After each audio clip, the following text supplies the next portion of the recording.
Rise and shine, bullish time. I opened my phone, and what did I see? The price of XRP on fire. XRP on fire this morning. I said, hello, 55 cents, plus 10%. This is the charts right here. It's pumping 10.83%. XRP is on fire. We have some more top gainers.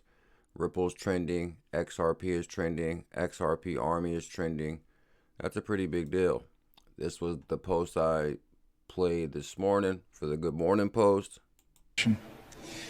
So my prediction, about 1 year ago, I actually was here at the Singapore FinTech Festival, and I got in trouble when I went back to the office because the PR team said I had overstepped by predicting that within a year, I predicted that financial institutions like banks would be using XRP in their payment flows. And that was Tell him, Brad. a year ago that I made that prediction, and I got A year ago, he made that prediction. back to the office, and everybody was like, Brad, you're not allowed to say things like that. It turns out I was right. Turns out Brad was right. Banks will hold crypto. Tell him, BG. Uphold, if you don't know, is very bullish on XRP. You can get XRP from Uphold. XRP is trending. Uphold wants you to know XRP is trending. Shout out to Uphold holding it down for Uphold for XRP. Chini Patel, I thought this was a pretty good find this morning. She says you can't print Bitcoin, but it's still a good article. 𝕤𝕚𝕝 is here, former ABC News correspondent, host of Coin Stories. It's good to see you. I guess we probably shouldn't be surprised, should we? Hi, Leland. No, we should not be surprised by this. I mean, SBF's actions all along the way have been diabolical, and he clearly knew what he was doing. I mean, he operated his businesses offshore for a reason. He tried to cozy up to politicians for a reason. He paid off big celebrities with big followings for a reason. And he thought he would get away with it as long as the bull market euphoria lasted. He was essentially the Bernie Madoff of crypto, and he was right under the noses of regulators the entire time. But what's really crazy is he gave millions to American politicians in hopes that they won't send the hammer down on crypto. But we call that lobbying or influencing. But when he does it to a foreign official, oh, that's a bribe, right? So that's why so many of us feel that money has corrupted everything in governments. People deal in favors as opposed to producing value. And that's one of the reasons why Bitcoiners are so passionate about separating money from government. I love that if you do the very same thing to Chinese officials, it's bribery. In America, it's lobbying. It's good, very good point. Foreign Corrupt Practices Act does not necessarily apply in the United States. Like either he was allowed to do it with regulators looking the other way and or had some help from people that we don't know about, and he's just taken the fall. Well, of course, there are a lot of bad actors in the space, and Bitcoin essentially represents the virtuous polar opposite of everything that SBF did and stood for.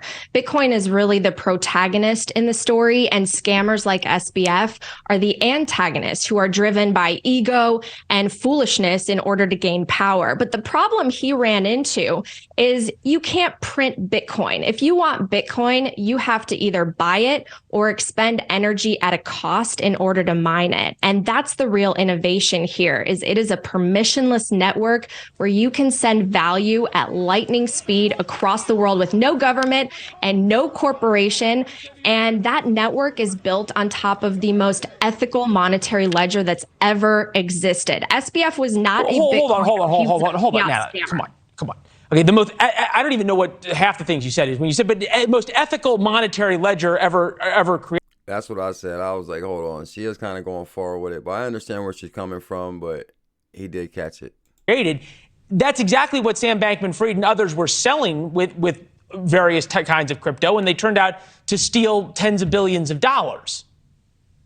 Yeah, so the difference is that SBF controlled his ledger. At the press of a button, he could print his token, which he essentially counterfeited money, and then he used it as collateral to take out billions of dollars, which essentially represented customer funds that he then gambled away or spent on lobbying politicians and lost.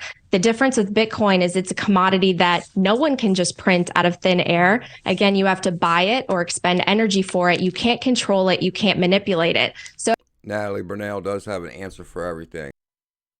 I agree. So largely crypto reinvents fiat, and SBF was fiat. SBF was fiat. Shout out to Chini Patel with that clip right there. Breaking news. For the first time in history, the United States Federal Reserve has experienced operating losses. Interesting there. Interesting there. The 1% are also feeling the pain during these tough economic times. Goldman Sachs scraps plan to buy private jet equipped with shower. So they're feeling the hard times. Also, shout out to Chini Patel there. You can't print Bitcoin. We just showed you that. It's kind of weird that former Ripple advisor Michael Barr has been sent in to save these bank failures. Ripple advisor Michael Barr. Shout out to 801_XRP with this clip right here. Thank you, Mr. Bloomberg. Mr. Barr, you're recognized. Thank you. Chairman Brown, Ranking Member Scott, other members of the committee, thank you for the opportunity to testify today on the Federal Reserve's supervisory and regulatory oversight of Silicon Valley Bank. Our banking system is sound and No, I have to set the scene real quick. This is former Ripple advisor, former U.S. Treasury. He was appointed to advise the Fed. Now, he was also appointed to advise the closure of the SVB or how it best can be handled. So is Ripple advisor to save the day? And resilient, with strong capital and liquidity. The Federal Reserve, working with the Treasury Department and FDIC, took decisive actions to protect the U.S. economy and to strengthen public confidence in the banking system. These actions demonstrate that we are committed to ensuring that all deposits are safe. We will continue to closely monitor conditions in the banking system and are prepared to use all of our tools for any size institution as needed to keep the system safe and sound. At the same time, the events of the last few weeks raise questions about what more can be done and what more should be done so that isolated banking problems do not undermine confidence in healthy banks and threaten the stability of the banking system as a whole. At the forefront of my mind is the importance of maintaining the strength and diversity of banks of all sizes that serve communities across the country. SVB failed because the bank's management did not effectively manage its interest rate and liquidity risk. And the bank then suffered a devastating and unexpected run by its uninsured depositors in a period of less than 24 hours. Immediately following SVB's failure, Chair Powell and I agreed that I should oversee a review of the circumstances leading up to SVB's failure. In this review, we are looking at SVB's growth and management, our supervisory engagement with the bank, and regulatory requirements that applied to the bank. The picture that has emerged thus far shows SVB had inadequate risk management and internal controls that struggled to keep pace with the growth of the bank. Supervisors began delivering supervisory warnings near the end of 2021. Michael Barr is breaking it down entirety. Our review will consider whether these supervisory warnings were sufficient and whether supervisors had sufficient tools to escalate them. We are also focusing on whether the Federal Reserve's supervision was appropriate for the rapid growth and vulnerabilities of the bank. While the Federal Reserve's framework focuses on size threshold, size is not always a good proxy for risk, particularly when a bank has a non-traditional business model. Turning to regulation, we are evaluating whether application of more stringent standards would have prompted the bank to better manage the risks that led to its failure. Staff are also assessing whether SVB would have had higher levels of capital and liquidity under those standards, and whether such higher levels of capital and liquidity could have forestalled the bank's failure or provided further resilience to the bank. Of course it is. They lack liquidity, and that's what he's explaining. Ripple is here to provide the liquidity. Ripple is the key to on-demand liquidity, which SVB lacked liquidity. We need to move forward with our work to improve the resilience of the banking system, including the Basel III endgame reforms, a long-term debt requirement for large banks, and Basel III, so it begins, Bank of International Settlements. Enhancements to stress testing with multiple scenarios so that it captures a wider range of risk and uncovers channels for contagion like those we saw in the recent series of events. We must also explore changes to our liquidity rules and other reforms to improve the resilience of the financial system. Exactly. In addition, recent events have shown that we must evolve our understanding of banking in light of changing technology and emerging risk. Changing technology, lack of liquidity. You might as well just tell them, Ripple. Part of the Federal Reserve's core mission is to promote the safety and soundness of the banks we supervise, as well as the stability of the financial system, to help ensure that the system supports a healthy economy for U.S. households, businesses, and communities. Deeply interrogating SVB's failure and probing its broader implications is critical to our responsibility for upholding that mission. Thank you, and I look forward to your questions. Michael Barr, former Ripple advisor, treasurer, former U.S. Treasury, now Fed advisor, and advisor to SVB. Really good find, 801_XRP. I thought this was a pretty good find right here, salvo.xrp. He says, I'm not a dot connector, but I'm suspicious. 𝕊𝕚𝕟𝕚𝕚. All right, so let's talk about payments. If you get the top 3 banks in India, So we were already testing this in India. 80% of the market share. And then we looked at where's the future. And so we realized in the next 5 years, 1 billion new people will become banked in India, but they'll be banked through their phone. I believe that it should be as easy to send money to someone as it is to send a photo. Probably 50% of the market in India either integrated onto Ripple or, in the deal, in the sort of pipeline to be signed to India. And guess what? 50% of the market in India runs on Ripple. You heard it from 𝕊𝕚𝕟𝕚. Many may not know, but 𝕊𝕚𝕟𝕚 is also BuLLZiLLa advisor, where the Phoenix went live in 2018. Shout out to DJ Peter Voss. XRP price will hit $3 with rare bottom formation, 𝕊𝕚𝕚𝕤 predicts. Renowned merchant 𝕤𝕚𝕚𝕤 has predicted XRP will hit a minimum target of $3 with the formation of the rare bottom pattern.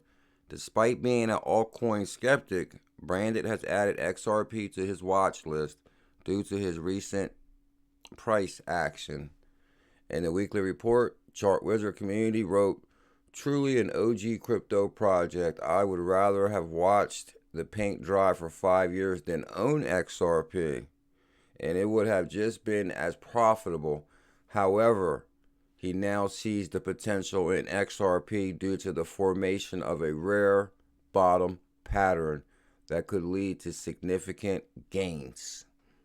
XRP impresses with recent price action. XRP has remained strong, jumping 22% to 58 cents in the past 7 days. This asset continues to gain expectations that Ripple Labs, whose crypto payment network is powered by XRP, may be able to obtain a favorable ruling in the lawsuit filed against the company by U.S. SEC. David Schwartz took to Twitter to address the concerns about the security status. Dave clarified that XRP is not a security. And I showed you guys that clip on maybe yesterday's video. I had a really good clip of Dave explaining how XRP is not a security.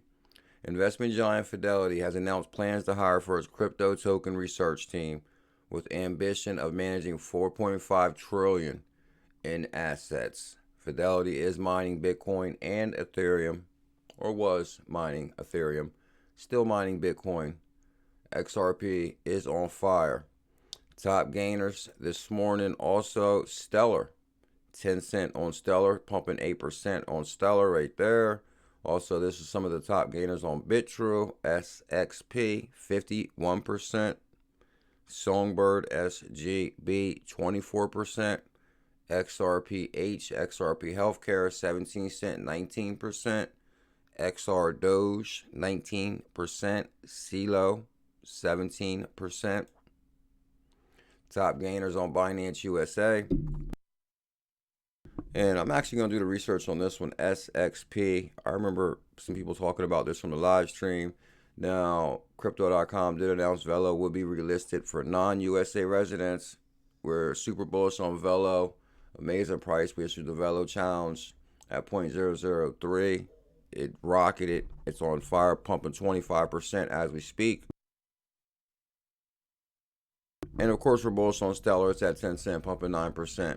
All right, we're going to get this video out. We go live in 11, 12, 3 hours.